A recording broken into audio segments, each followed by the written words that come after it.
Well, hello everybody.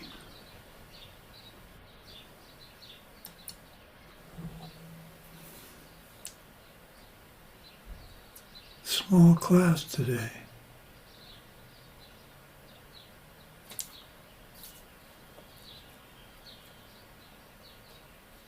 Okay, let's have Anna, could you do the mandala for us, please?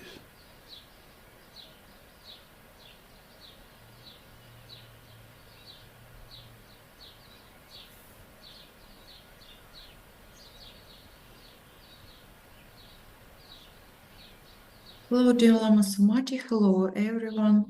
And let's do mandala.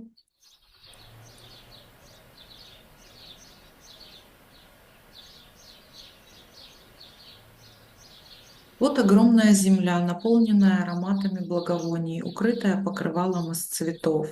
Великая гора, 4 континента, украшенная драгоценными камнями, солнцем и луной. В своем сознании я вижу их раем Будды и подношу их все тебе. И с этим деянием пусть каждое живое существо ощутит чистый мир. И дам Гуру Ратна Мандалакам Нирья Таями.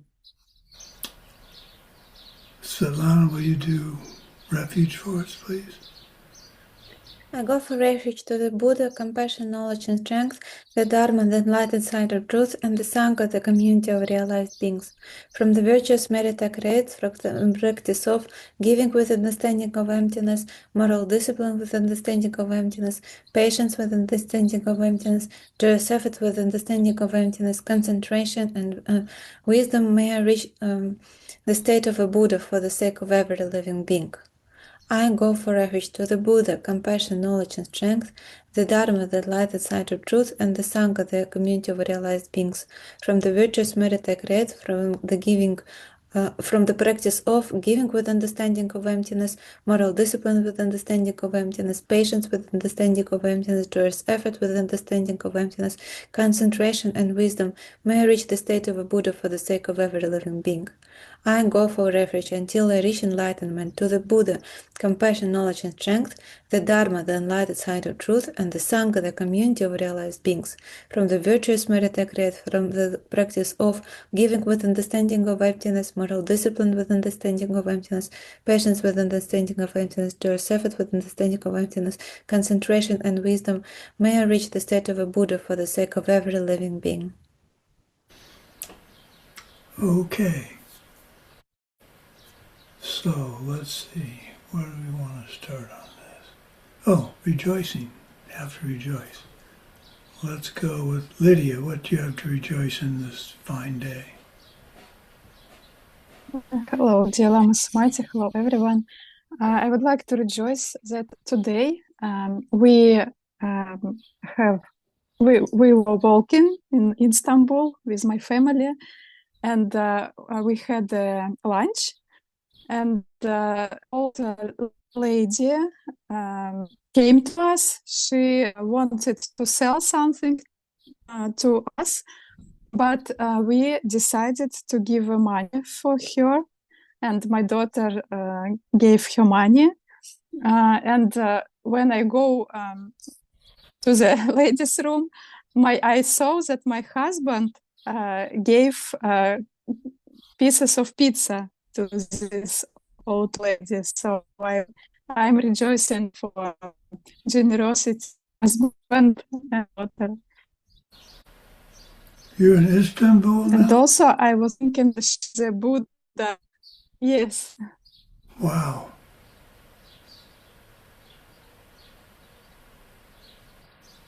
You're breaking up a little bit. Yes, maybe bad connection. Mm-hmm. Well, try turning off the video. That may save some bandwidth. Video. Okay, let's see. Okay, let's go with Shinar. What do you have to rejoice in? Hello, Venerable Sumati. Hello, everyone. Hang on.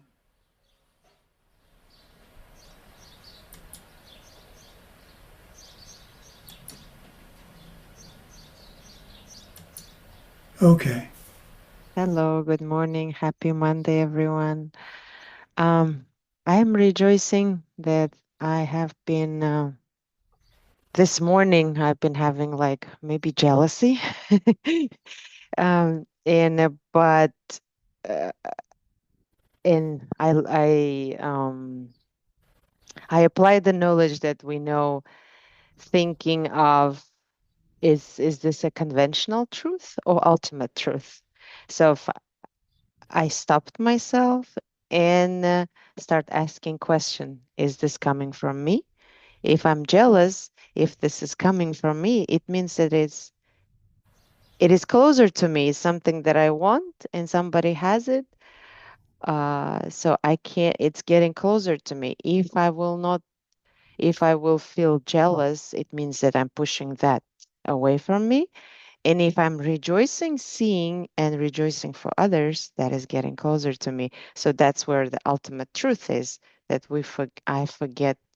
I was seeing the conventional truths that I used to. My reactions are like used to be. Now I'm tracking my thoughts and going back to thinking, where is it coming from? Very good. Very good. And I did yoga and Tonglen meditation. Oh, good for you. Good for you. That's all we can ask for as teachers and as students of Buddhism is practice what we teach, practice what you're learning. If every day, and that's why I love having memorized things like the source of all my good or the three principal paths. Often during the day I can pull a verse out that reminds me of what I'm supposed to be doing or what I'm supposed to be thinking. There's a great comfort to me in doing that. And you'd be amazed how often parts of one of these verses will appear in teachings or in your everyday life. Every once in a while you'll see a quote, like many churches have a quote on a sign outside that changes every day. And one day we drove by that and it seemed like they had channeled the source of all my good. I don't remember what the quote was, but it was impressively close. Okay, Daria, what do you have to rejoice in today? Good morning, Sumati. I think I have maybe today I have a lot of rejoice, but for example, when I came back to home, I was on the bus, and the bus is broken and move very slower. And when I stay, I think, okay, why this broken? It's my seats. Can I do something? No. What I can do? I tried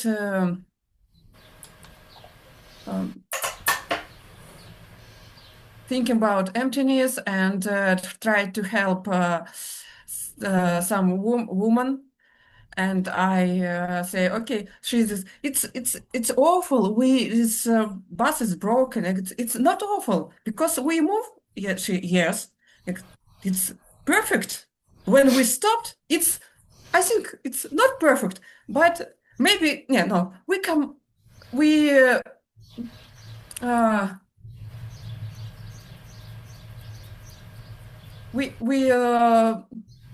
back to home this evening, and we start laughing and think what we can plan and how this plan is say more maybe short and come back to sleep if we come back to home very late.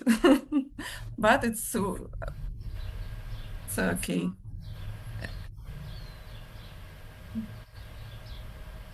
And today I see Angel, You my saw, colleague. tell me about it.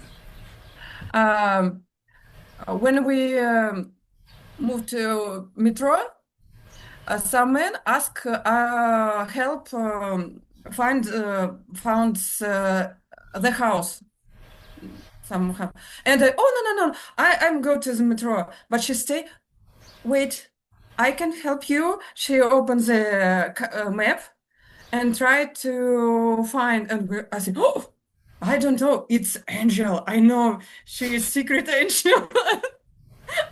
I don't know, maybe my eyes were big and wow. And Very good. Seeing I angels forgot everywhere is help. wonderful. Yeah. Wow. That's makes my day just hearing the story. Very good. Okay, Svetlana. Hello there, Venerable Sumati. Hello, everyone. Today I'd like to rejoice that I have job, I have some place where I can live, and I can practice Dharma teachings, and I rejoice that I'm putting efforts to come to the office, to the job, and do my obligations. Even though I don't want it sometimes, and I had mental afflictions. I'm trying, maybe not my best, but I am putting efforts at least to follow my obligations, and I dedicate these efforts that I can serve in an ultimate way to every living being. And you're on time. Yeah, I didn't come on time to the office today. I'm sorry. I need. Well, you're supposed to be working on that. Just pretend I'm a little angel on your shoulder and I'm going, Svetlana, you gotta get to work on time. You got to get to work on time. That is very sweet. I will try And such. don't like brush me off.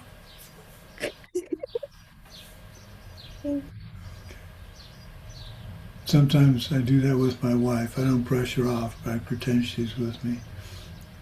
Okay, who's left? Anna.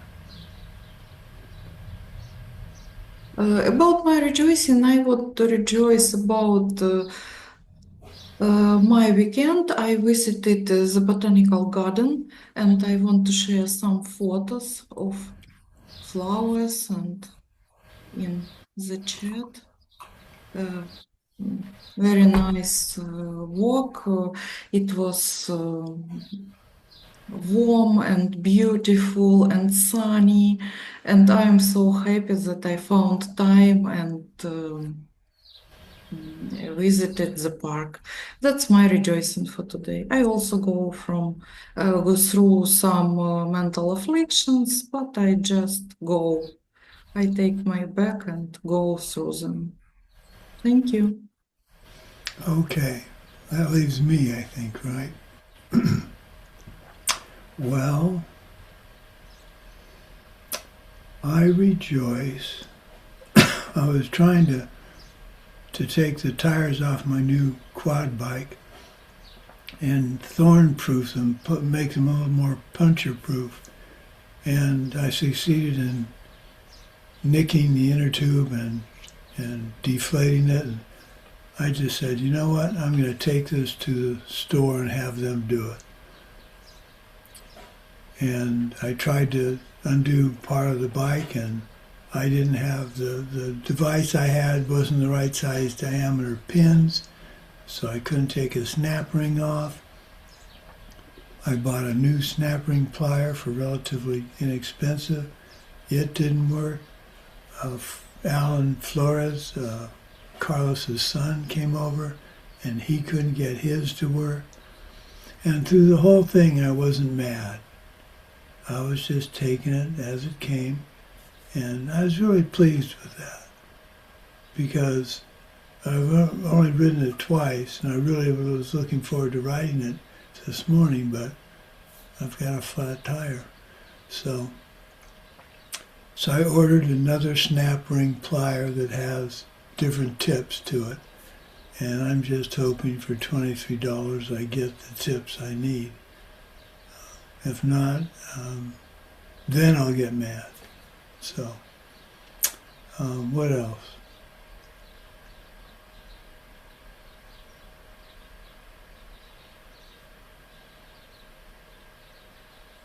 I'm starting to see what I think is the beginning of the mental decline in Parkinson's. And I'm not upset by it. I'm not thrilled by it, but I'm not upset by it. It's going to happen. I just have to deal with it as it does. So that was a big step for me. Because it'd be easy to get depressed. There's nothing that I'm aware of besides helping other people with their memory and their health issues to stop this or prevent or lessen this happening to me. So my sister sent about 60 photographs from a book that they put together of the Stump family life history, and so we're going to look at those on my big TV screen and yak about it. I'm sure my wife will probably politely excuse herself and go to bed, but she gets along with all my sisters very well, so it should be fun.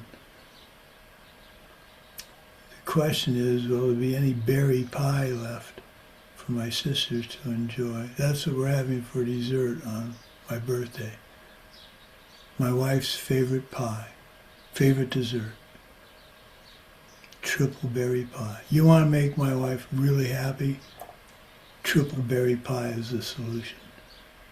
You want to make me really happy? It's triple berry pie plus ice cream plus whipped cream. Now that's triple berry pie. Okay, what else?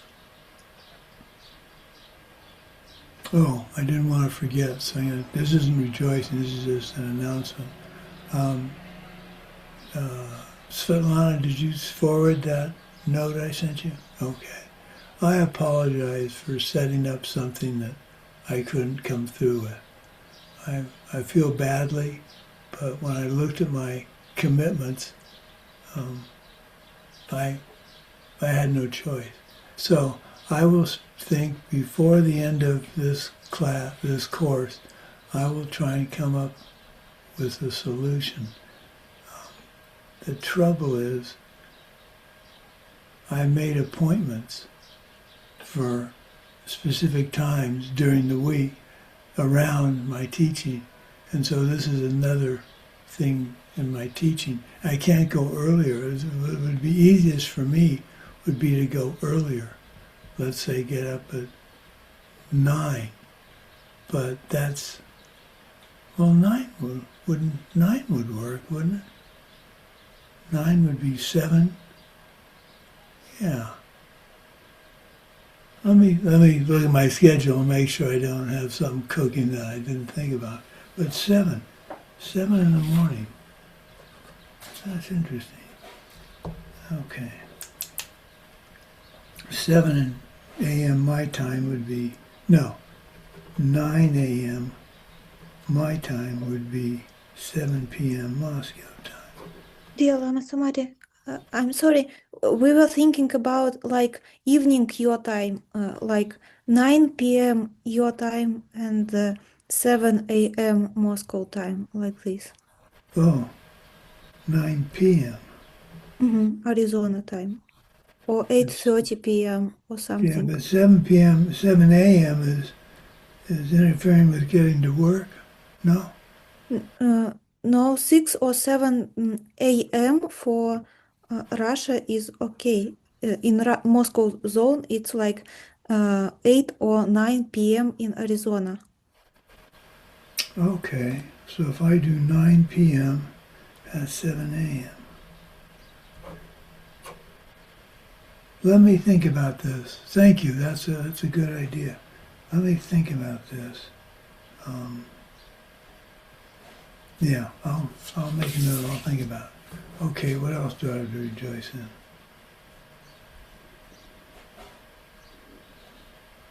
Oh, an article that I've written, I got the final page proofs for, and it's a mess. This is the final version. They wanted me just okay. And the article has got several problems with it. They mislabeled the table, all this kind of stuff. And so I didn't get mad. I went back to see if I had caused the problem, and I don't think I did. I think they messed up.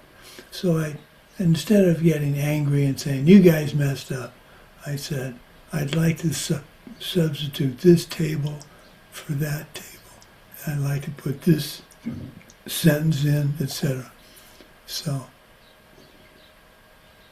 it's very easy when you're consciously thinking about it to not set the seeds you don't want to set.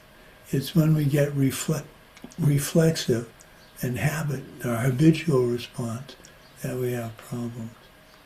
So, okay. So, class. Anything else? No. Oh, Ekaterina. Let's hear your rejoicing. Hello. Do you have anything to rejoice? Hello, dear Lama Sumati. I rejoice that we have class today. We have sunny weather, like in the summer.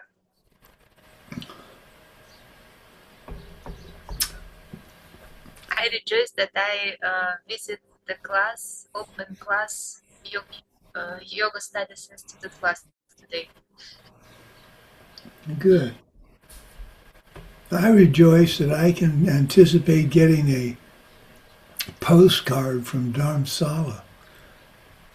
Someday it's going to arrive and I will get a picture postcard from Ekaterina from Dharamsala. And that's pretty cool. I'll let you know when I get it. I don't know how many time it takes. Well, we'll see if, I'll let you know. Lydia, you can send me a postcard from Istanbul if you'd like.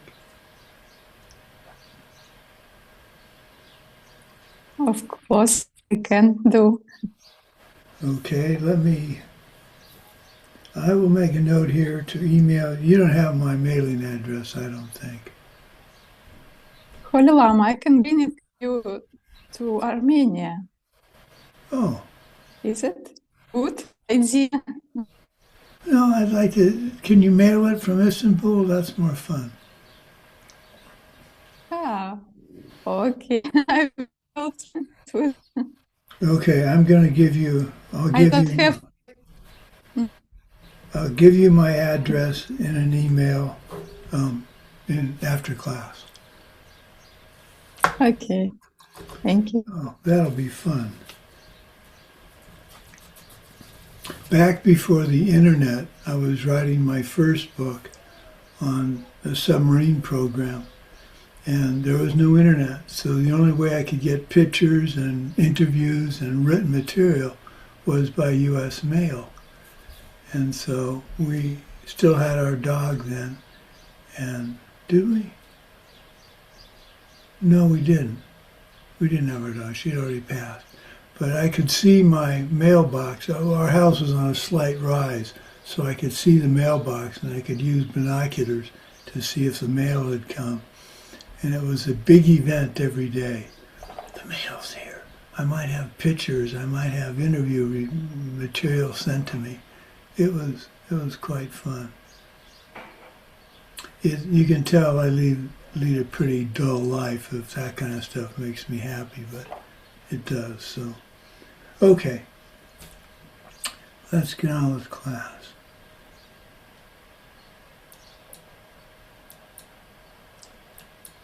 Okay, Proofs of Emptiness, Part 2. Proof of Dependent Origination. We covered last class the emptiness of causes for things. It looks like giving money caused me to get chocolate from the store. But we showed that giving money, having money, did not always get me chocolate. Maybe the store runs out. Maybe it's closed. If money was the cause for getting chocolate, anytime I had enough money, I would always be able to get chocolate. But it doesn't work that way. There's no such thing as self-existent money getting me self-existent chocolate self-existently. Now this seems pretty obvious. Once we start understanding karma and emptiness. But think how often you slip back into it. What's an example for me? Well, I've focused really hard on not getting mad. I shouldn't say focused really hard. I was pleased that I just took the fact that I couldn't get the tire off the bike, the wheel off the bike. Okay, you can't get it off. How do you solve the problem? If there's a solution, great. If there's not, then don't fret over it. So, the proof of dependent origination goes like this. One of the proofs. Subject, consider all inner and outer objects that do something. They do not exist ultimately because they arise through dependence on other things. Example, they are, for example, like the image of a person in a mirror. Outer objects would be this room, etc. Inner objects would be our thoughts. They do not exist ultimately. Do they exist at all? Oh yes, of course they do. But not the way we think they do. Chocolate is not self-existently pleasant to everybody. In fact, it makes dogs quite sick. One thing I believe is true, and maybe one of you is a dog lover and can set me straight on this. If a dog eats a couple of pieces of chocolate, they aren't going to die right in front of you. It's when they take a pound bag of M&Ms and eat it. That's getting enough chocolate in them probably to kill them. I'm just glad I'm not a dog for many reasons, but I can eat a pound bag of M&Ms and not die, so that's nice.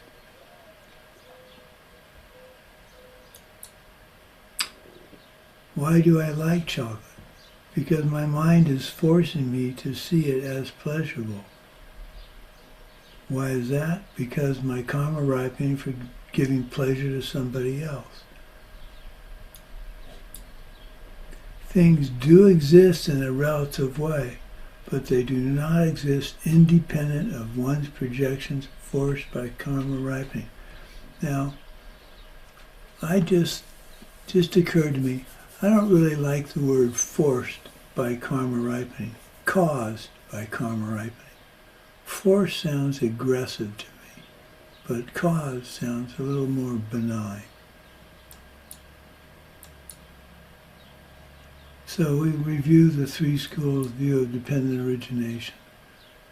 Things exist because they depend on causes and conditions. Acorn seed, sun, water, fertile soil results in an oak tree. Causes and conditions, contributing factor. Things exist because they depend on their parts. This explains why something that has no cause, space, is not self-existent because it depends on its parts. Front, back, up, down, left, right.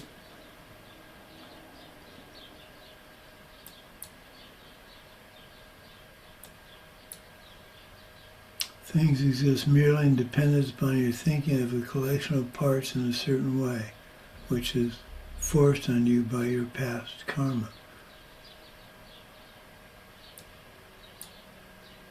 Nothing causes anything else to happen independent of shifting projections forced by shifting karma. Period. Out of all these proofs and all this fancy logical progression information, the bottom line is we're trying to convince ourselves that nothing causes anything else to happen independent of shifting projections forced by shifting karma.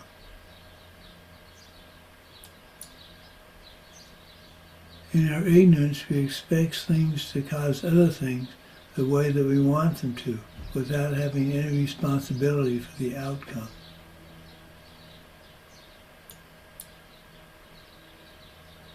A useful worldview should be able to explain why things happen, and it should be able to make us happy.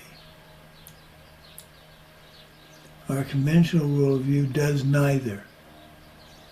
But we spend our lives, past lives, trying to manipulate our outer world to make things happen the way we want.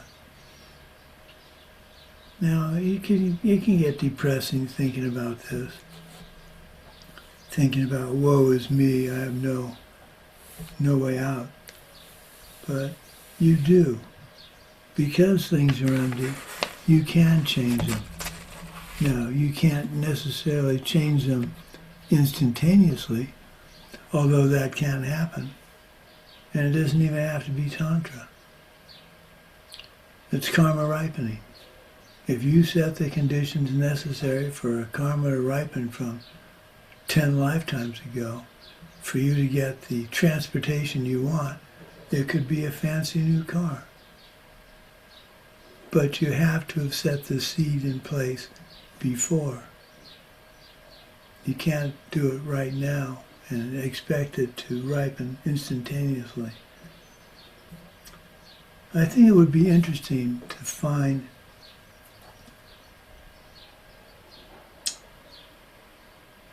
Lydia, you have a copy of the Abhidhamma Kosha, right? I sent you the English copy. If you have time Yes, English. between now and Thursday, would you see if there's a time frame for when karma ripens? The minimum time. I know it ripens this life, next life, or way down the road. But I'd be curious if they say anything about how quickly karma can ripen. So if you look that up for me, I'd appreciate it. Okay.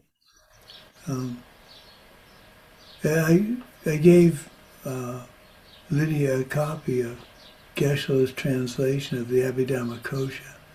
If any of you would like that, I'd be happy to send it to you. The book never got published, so it's okay for me to send it. I'm not violating anything. Okay.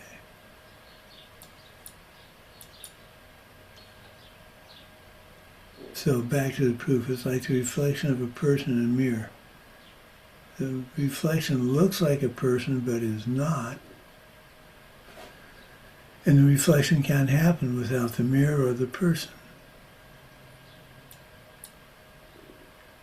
Likewise, we look at our world and we think we see the real thing, but in fact, we're really seeing our projections forced by our karma.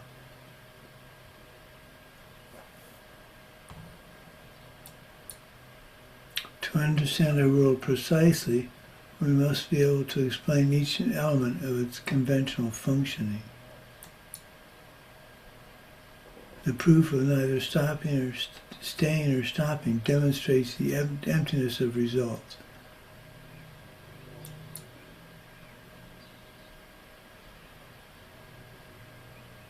We have an acorn seed that we've not planted yet. The seed is the cause, and the plant that comes from it later is the result.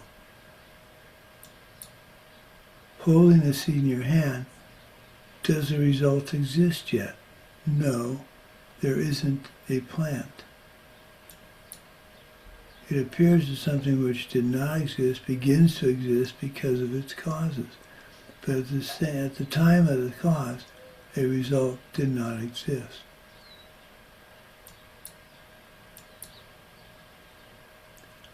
Nagarjuna says, forget about all that.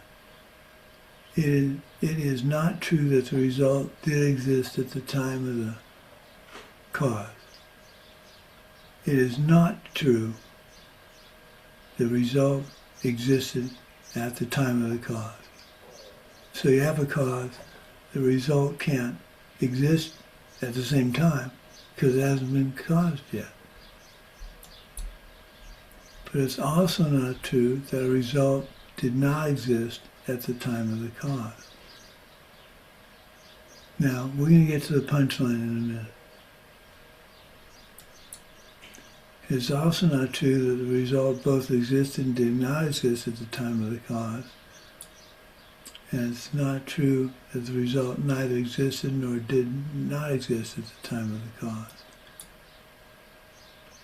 we're talking about a self-existent result or a self-existent cause. They don't exist.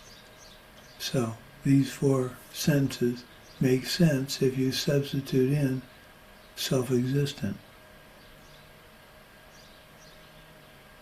There is no self-existent plant that arises out of a self-existent seed. We agree that the plant arose in dependence upon a seed and the contributing factors: sunlight, water, soil.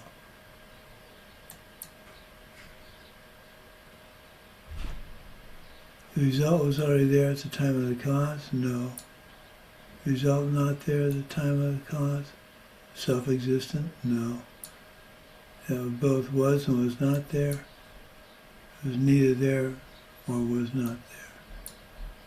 There is no self-existent result that follows from a self-existent cause.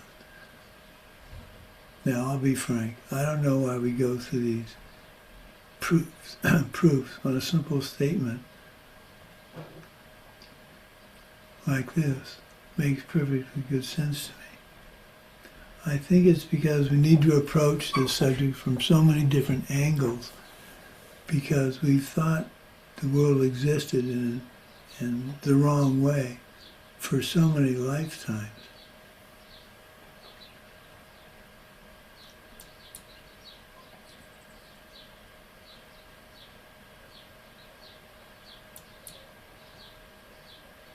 Let's check our minds. We're still thinking that the self-existent plants are existing independent of our own projections forced by our karma. But ultimately, both the cause, the apparent cause, and the apparent result are nothing more than mental projections forced on us by ripening karma.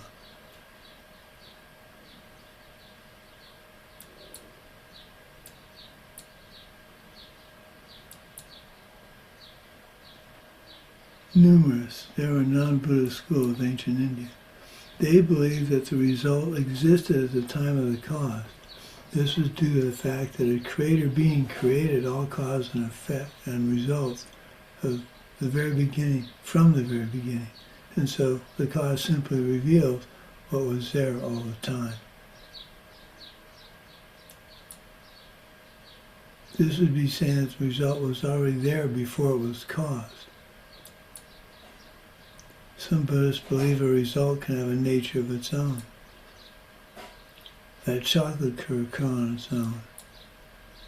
Anything that could occur independent of any other factor could never change, because the change depends on being influenced by something. Anything that could occur independent, not independent, independent of any other factor, could never change, because change depends on being influenced by something. Part of the trouble with a lot of these statements is we can say independence, or we can say independent. And I don't know if that's similar in translating this into Russian or not, but that confused me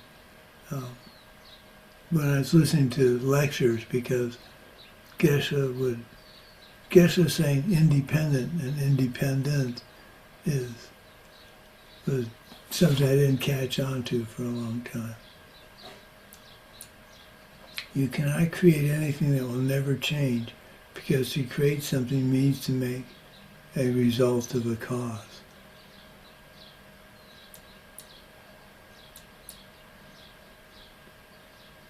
Everything created by causes wears out.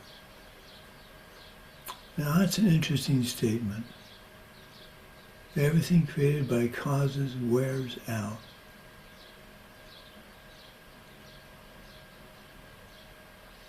I'm not quite sure where that came from.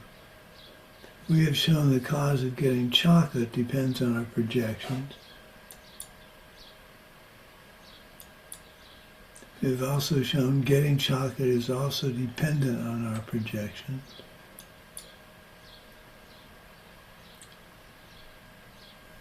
Natural nirvana. Everything is empty. There is nothing that does not come from your projection.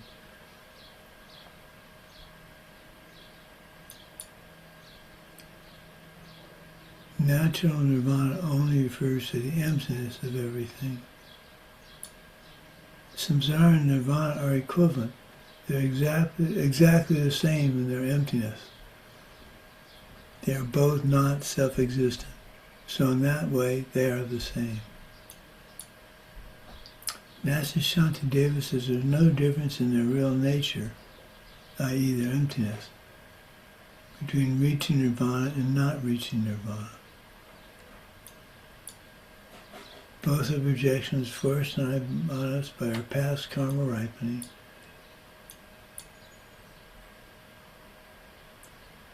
Three spheres of ignorant desire. So we're going to do the three spheres of jealousy, Shanar. So this will apply directly to. If I might ask, what were you jealous about?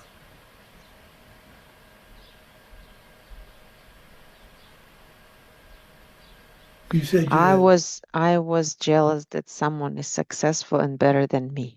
I was comparing myself. Oh, well, that's I'm hard glad to I caught that thought. Yes. That's interesting.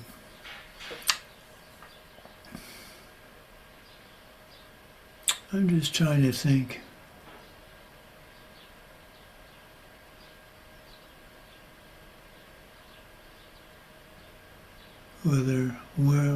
When I've been jealous.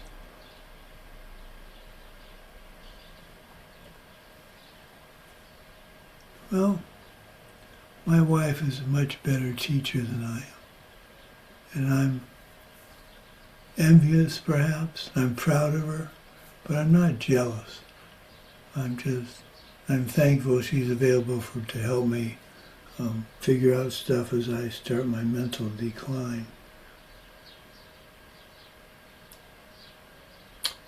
Three spheres of ignorant desire: the object of ignorant desire, person feeling the ignorant desire, the act of ignorant desire. So three spheres. The object you are jealous about, such as a person who's getting the attention you want. The emptiness of the object is that this person did virtue in the past that is ripening now is getting attention, which they may well deserve. You're seeing them getting the attention you believe you should have, but they're getting attention that they see they should have. So, who's right? That's the bottom line question. It comes from having interfered with others' relationships in the past and is now ripening as someone interested in interfering with the relationship I have. So if I never want competition from others, what should I do? Keep my relationships pure. If you don't want competition from others, what should you do? Keep your relationships pure. Don't be envious of someone else. In fact, it's better, well, I shouldn't say it's better. Be happy, rejoice for their success. The surest way to cut jealousy off at the root is to just say to yourself, well, I'm glad they're doing well. What can I do to help them do well? Instead of saying, well, I'll just ignore this person, or I'll make comments about him or her behind someone's back, which I know none of you do. But these are the standard kind of things we used to do. So do the exact opposite. If you're jealous of someone, praise them for what they've done. But be careful because, for instance, when this one gentleman I coined the phrase, how can I help you in my copious quantities of spare time? I had no spare time at Diamond Mountain. I was working my tail off from 7 in the morning till 9 or 10 at night, enjoying every minute of it. But I didn't have spare time, so I coined the phrase, let me help you in my copious quantities of spare time. And one day Geshe credited another student with developing the saying. And the other student was glad for the recognition by Geshe Michael. He knew that he hadn't coined the phrase. Geshe Michael knew I had and watched my response.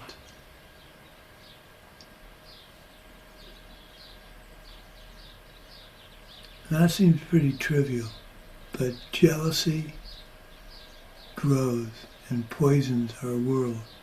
So even a little tiny jealousy like that can grow into a huge one that becomes much more problematic for me to encounter and resolve.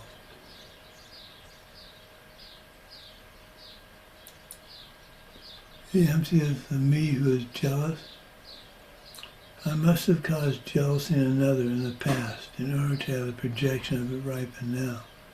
Having jealousy now is planting seeds for being so nondescript that no one would ever be jealous of me. If you want to be sure you will never be object of attention in the future, just be as jealous as you can now.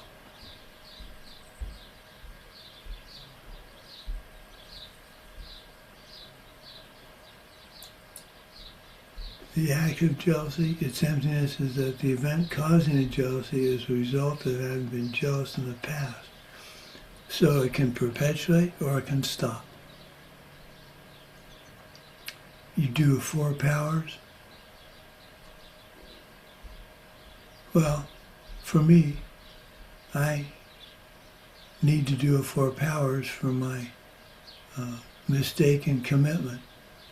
I need to do a 4 powers so that that doesn't ripen in the future as a real problem for me, because I was close to inconveniencing the very students that depend on me. So,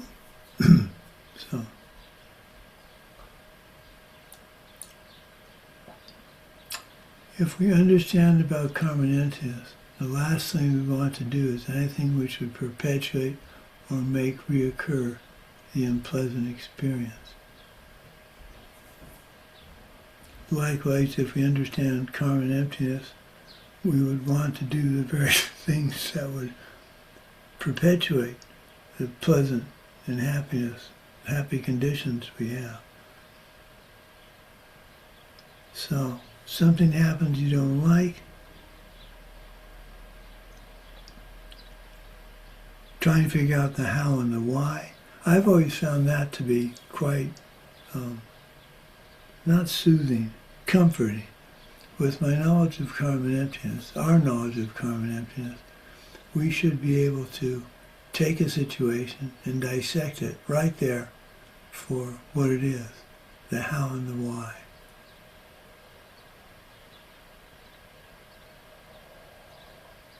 That's between that and seeing the 3 spheres of any particular situation. I think that's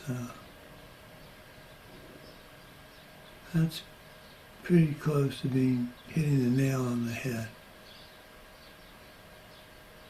And you combine that with the past is the present is the future.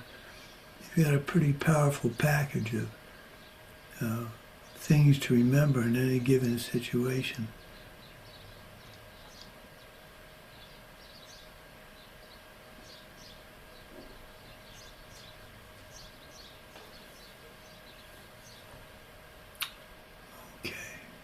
Let's see, I think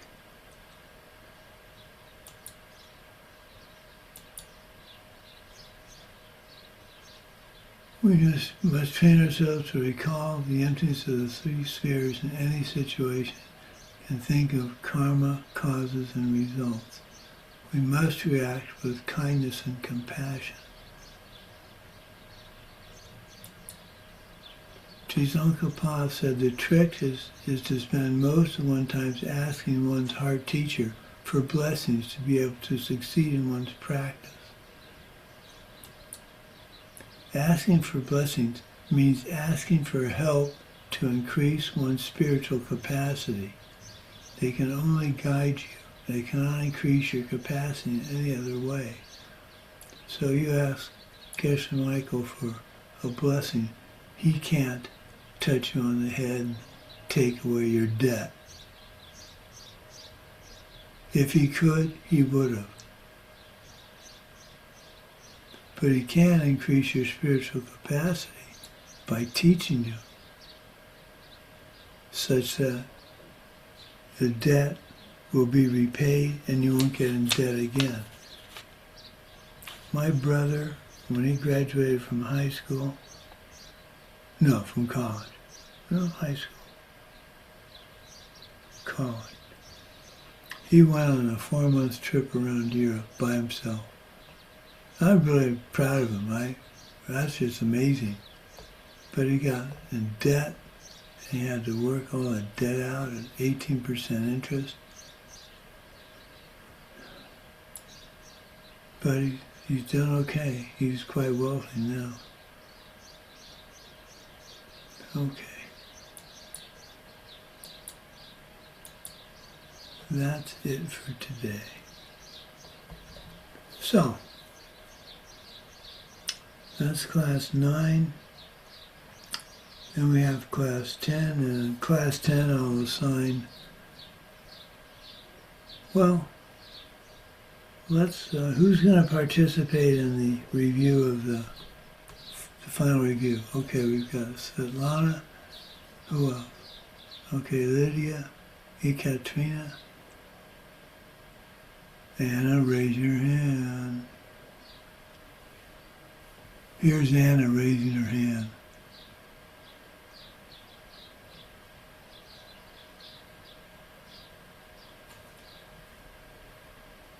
Okay, so we have 3. No, I have 4. Great. Okay. I will assign questions next class. Oh, you want to get it beforehand? You want to get them earlier? Oh, Daria's going to join us with answering it. Yes, very. Okay. Anna, Daria, Svetlana, Daria, Svetlana, Lydia, Ekaterina. Okay. I will assign these and make assignments of these and send them to Svetlana and she can distribute them. Okay, let's dedicate class.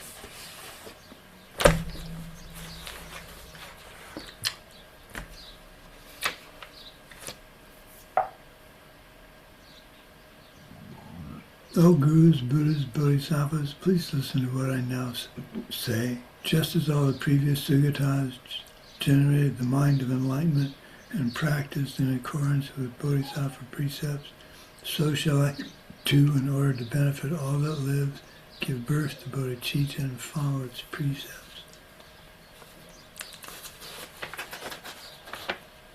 May the source of benefit and goodness, the Dharma, spread and expand. May the beings upholding the Dharma have excellent health. May the source of happiness and well-being for all embodied beings, the Dharma taught by the Buddhas, always increase.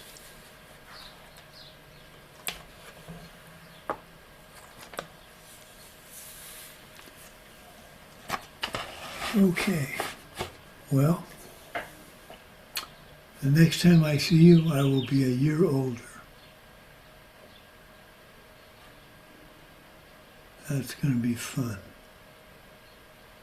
Okay, bye-bye, everybody. Всем Dear пока. Sumati, can I ask a question? Sure.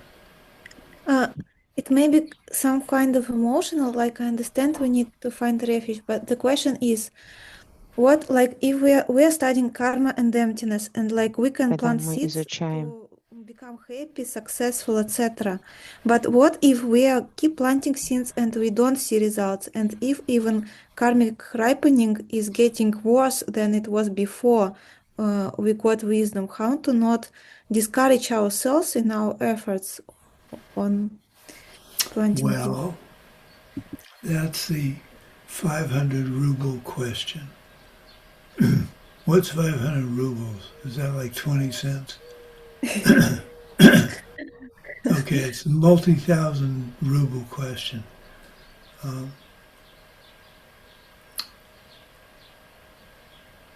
I look at it this way.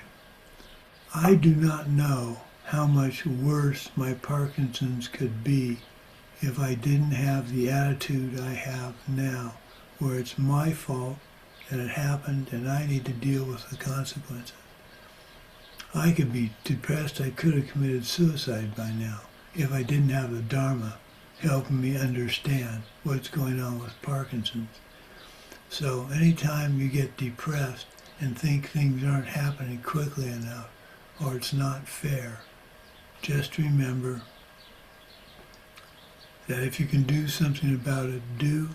And if you can't, why worry about it? And accept the fact that it's your actions that caused the problem or the success to begin with. And it's your response that's going to color your future. So when you get sad or angry, sad's different. And when you get angry at somebody, you're setting the seeds to have anger in your future. So you really have to stop and try very hard not to do that.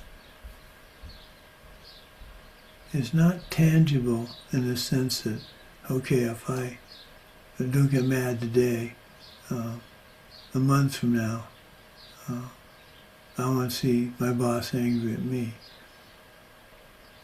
It may well be true, but don't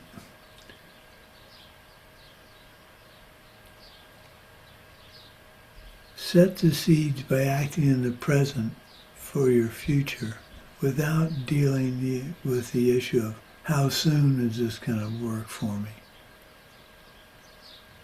Realize you're setting your mindset, your mind is working now with all we've learned for the future.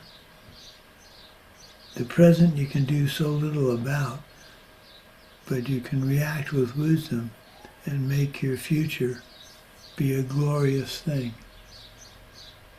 And because that's possible, that lifts me out of any depression or mood like that I might get into. And I'm okay from it.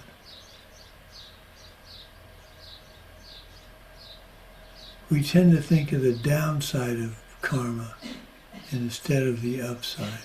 I try and think of the upside. It's much more fun.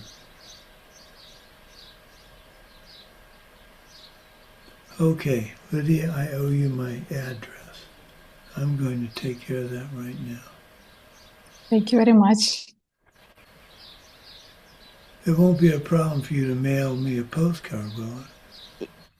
I think no, I will ask managers of the hotel how to do that. It's called a stamp. Yes. Venerable Sumati, is that okay if I would like to send you a birthday card from Houston? Is that it? Sure. It will not arrive on Wednesday. I know your birthday is on Wednesday, but I'd like to send you one. Okay, here's my address. Oh, okay. 5822 West Circle H Place, Tucson.